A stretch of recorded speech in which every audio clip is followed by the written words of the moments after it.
They ain't getting no money, DJ Payne 1. You're telling me you ain't, them plaques is probably old as fuck, DJ Payne 1. You're showing me that you're sitting there flat broke with nothing. Anybody that follow y'all, anybody that support y'all are people who ain't got shit going for themselves. I will never disrespect someone because they don't agree with me. They just losers, they mad because the world ain't going their way. I would love to see those plaques and see if they up to date. I would love to see it. You fucking hater, you are unhappy, that you are broke, that you are frustrated, that you don't have no friends. I will never disrespect someone that I don't know. Payne J, whatever your name is, you guys are fucking haters. Payne 1, I appreciate you putting me on your platform, brother, with your 160,000 subscribers. I appreciate y'all. I watched Ray Daniels' entire video about me, and I just left feeling very confused, because very clearly he was disrespecting me. Very clearly he was calling me a loser, a hater, miserable. But then I got to see him continually emphasize that he's not here to disrespect me, that he respects my opinion even if we disagree. And then I think the final twist was this moment where CVD in the chat said it's different when we are talking about generative AI and illegal use of IP. I totally agree. Okay, so we actually agree. Ray Daniels and I agree. And there was another point in the video where he said this. I make money from music. Y'all hear that song? That every time you hear that song, a fucking check comes to me and my family. So he's talking about how much money he made off music, which I absolutely believe. He manages one of the most talented and accomplished modern songwriters. And the reason he gets paid every time that song plays is because of IP law, because his songwriter and him own equity in the songs that they've created, either independently of one another or jointly. And so I don't understand the negative energy coming from that camp when we actually agree that generative AI that infringes on the copyrights of creatives is a bad thing. And furthermore, I also agree with Ray on this. Don't attack Tim. Don't make Timbaland the problem with AI. Yeah. Right. The problem with AI is AI, if that's the case. I agree with that. I disagree that Timbaland doesn't deserve to be held accountable for his own actions and his own statements. The same way I commented when Ray said that Donald Duck was AI. I wasn't the only one. Hundreds of people, mutual friends of ours, disagreed with Ray on that. Because Donald Duck isn't AI, I still don't understand why he can't just say, you know what? I meant to say something else. We're cool. Let's move on. I don't necessarily agree that we can't criticize Timbaland in a productive manner. I mean, here's Sound Oracle speaking on what I just spoke on. Let me get my face out the way. I would like to see this thing turn around, but yeah.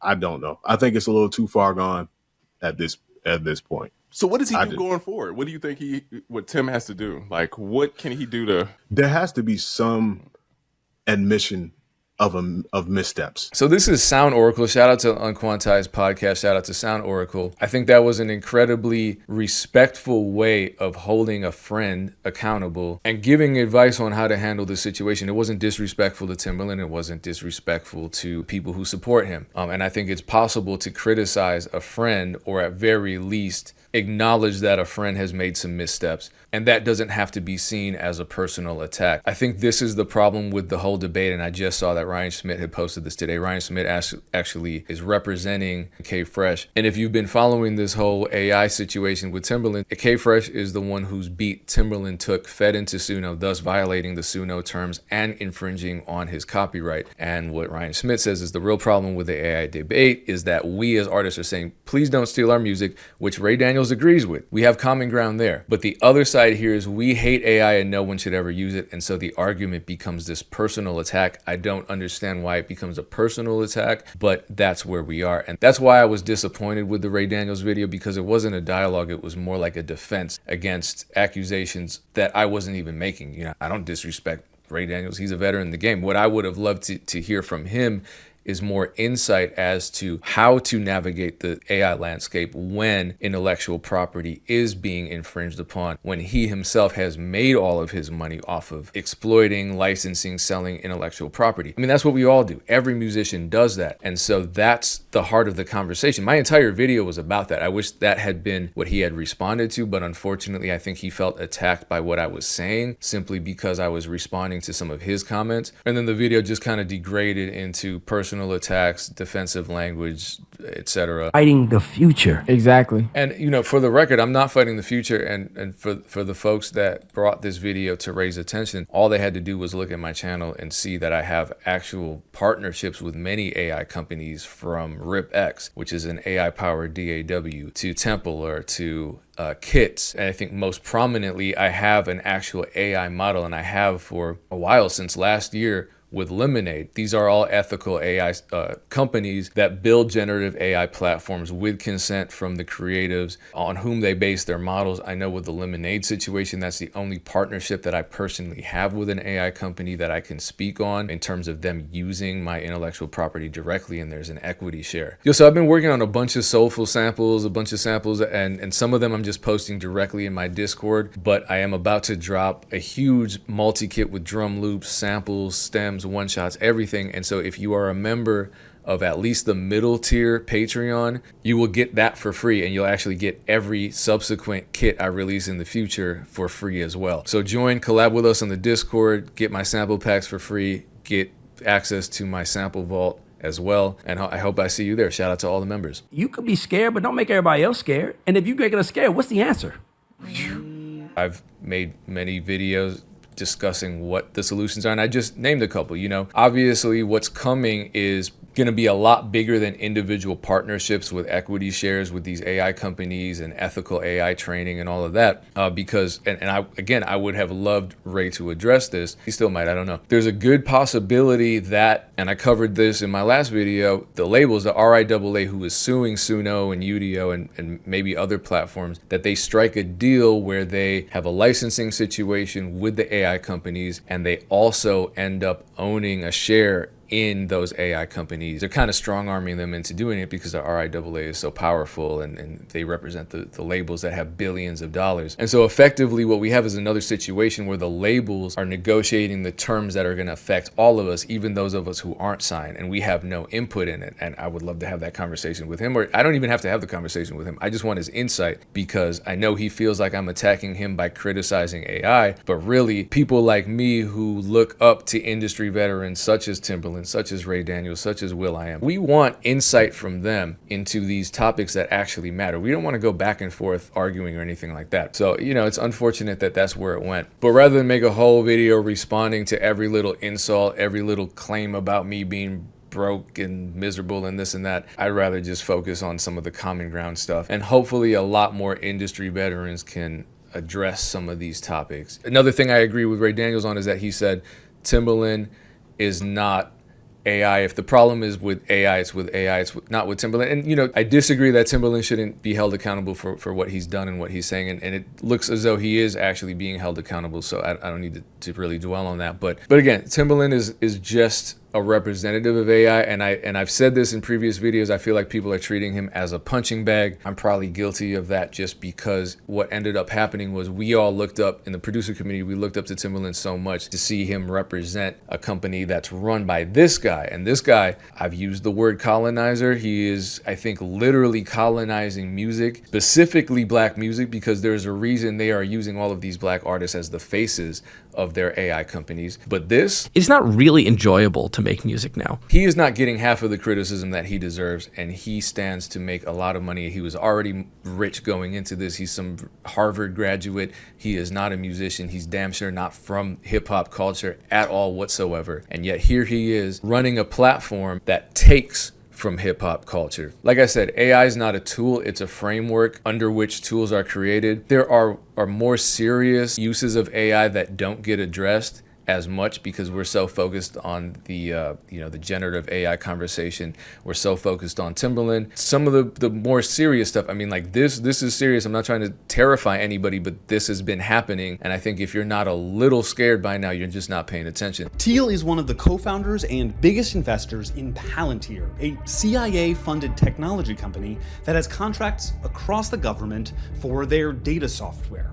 Here's their CFO speaking a few years ago. We continue to advance our mission of becoming the US government's central operating system as we extend our footprint across defense, healthcare, and civilian agencies. And while both President Obama and Biden did sign Palantir contracts, President Trump is taking it way further. There are new contracts with ICE. And I mentioned this on the podcast. They're using AI technology to create weapons, to kill children, to kill civilians. They're using it in all kinds of devious ways. Let's move on to something a little more positive. Top tier producer content. Let's see what this is. Yeah.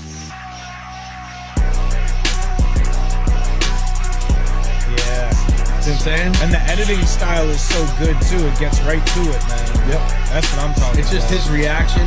He throws shouts like out Jack Hayes. This is awesome. he just throws like a rumble whenever the bass hits. I wish I made content like this. A lot of producers are frustrated with just posting beats and not getting any sort of traffic, any sort of attention. There are endless possibilities to the content that you can create as a producer. So all the creativity that you use to create your beats, you can use to create your content as well. It's not just making beats out of interesting sounds that you find on the internet. There's a whole wide world. I want to show you one of the favorite pieces of content, producer content that I've seen. We actually talked about this guy on the podcast before. What kind of music you like? I have no musical ability at all. Oh, okay. So if you have something very entry level in drill. Entry level drill? Yeah, I might be able to say something. I can try some drill.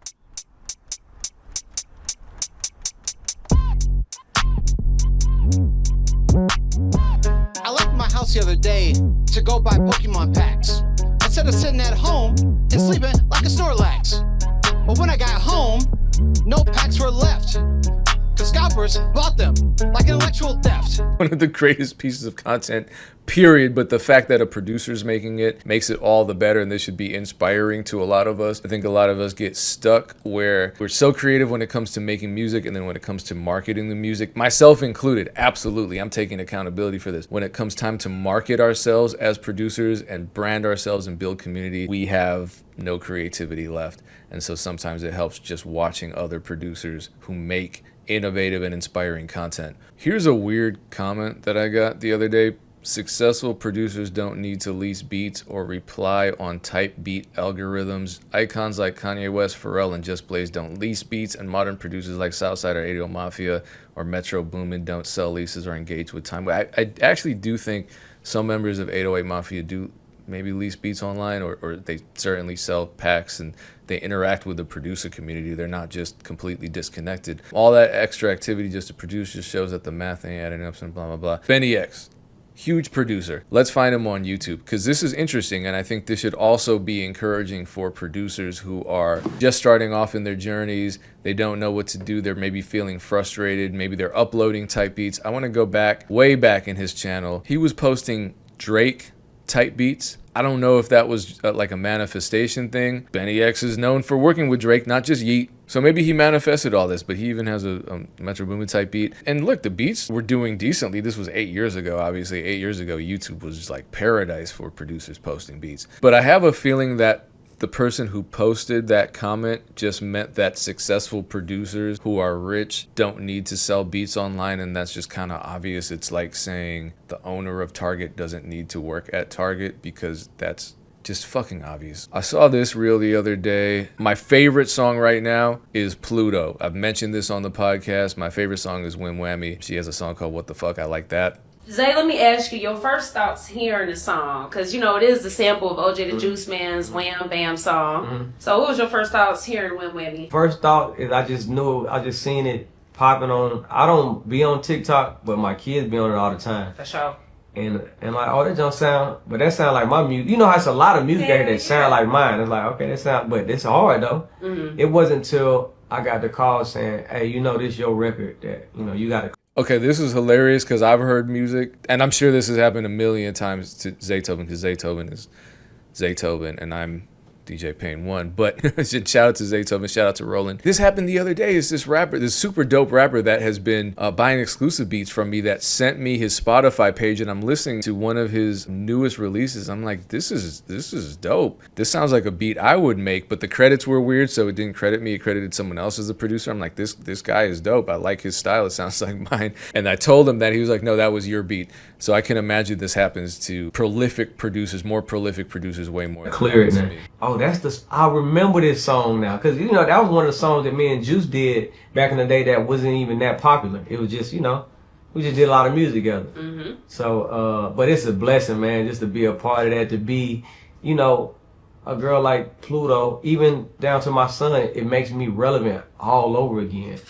And that's the biggest blessing I had. Let me stop there. I love this because I've said this before. Producers nowadays, hip hop producers, and hip hop is, really modern. It's not that 50 years. Now hip hop producers are getting sampled. And so a lot of people who hate on sample-based production will say stuff like, well, how would you feel if someone sampled you? The first time I ever got sampled was for a Rocco song. And I was a big Rocco fan, so when I heard it, all I wanted was for the producer to contact me. If I searched for him, I couldn't find him because I wanted to send him more stuff so he could continue sampling me, but I just could not find him anywhere. I didn't get paid for it. I didn't get cut in. This was, I think, before streaming anyway, so it's not like I would have made any money pursuing that legally. I didn't want to pursue it legally. I just thought it was dope. And I've done that before where, ironically, Timbaland, I made a video about it. I replayed a Timbaland melody. He cleared it. And what I'm noticing about producers who get sampled, because Timbaland has sampled before in his beats, they're not hypocrites about the shit. They're breaking these cycles because sample clearance is so terrifying because you sample someone from the 60s or the 70s, they might not even be alive. Their estates may be greedy, or maybe their catalogs were bought up by venture capitalists and they just want to squeeze every dollar they can get for the sample clearance fees. But people like Timbaland, people like Chuck D when he was sampled for that Ludacris song, because when T-Minus produced that, we had the same management. We still do. And I was like,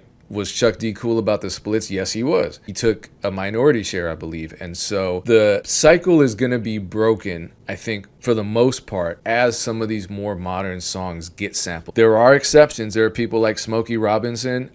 We covered that on the podcast. He loves to get sampled, and it sounds to me as though he's fair when he negotiates for a sample clearance split. He's not going to take 100% like that British guy that was a jerk to Juice WRLD, rest in peace. So I think that's just a dope story. And then for Zaytoven to say, okay, this is helping my relevance today. It's just, to me, this is the reason sampling happens, because it's tying different generations together. Hopefully the people that listen to the Pluto record go back and listen to the original OJ the Juice Man record, and it benefits everybody. They cleared it with Zaytoven. He clearly didn't make it difficult. And that's a great thing. Let's end on that note. Appreciate you watching. Let me know what you think of me covering multiple topics in the same video, because this is a new format, and I appreciate you tuning in.